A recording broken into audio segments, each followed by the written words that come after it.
I'm from London. Oh, no kidding. I live in Dubai. How's your Russian market? Don't tell anyone. We're doing really well. Oh, good for you. We ignore government edicts.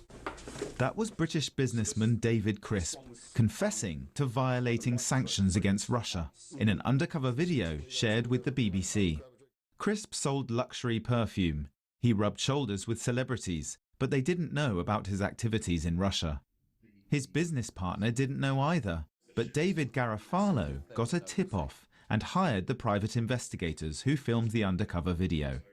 He also contacted the HMRC. And then many months went by, disinterested in further evidence that we'd found, and we learnt that they had appeared to drop the case. I was stunned. I couldn't think of a case which is more cut and dry, or more of a slam dunk case where all of the evidence is there. HMRC told us they've implemented the most severe sanctions on Russia and fined companies for violations. They wouldn't tell us why they dropped the David Crisp case, as they don't comment on individual investigations. But the BBC understands there hasn't been a single criminal conviction for breaching trade sanctions since Russia invaded Ukraine almost 3 years ago. But Mr. Garofalo took the evidence to a civil court to remove his partner from the company. In a provisional ruling, the judge said the video was compelling evidence that Mr. Crisp knew he was breaching sanctions. And documents show David Crisp tried to conceal sales of more than £1.7 million to Russia.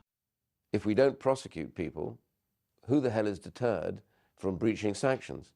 Sir Ian Duncan-Smith MP says the David Crisp case shows that sanctions enforcement is inadequate in Britain. We all say this is outrageous, we've got to sanction these people and all the rest of it.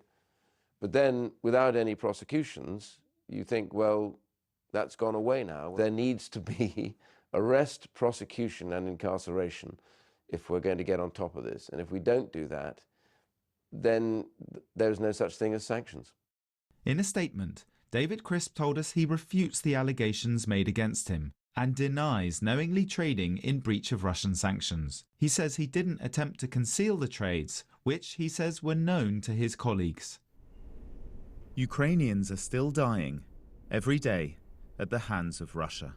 But experts say some other Western businesses continue to trade illegally, making millions in Moscow in violation of the law. Will Vernon, BBC News.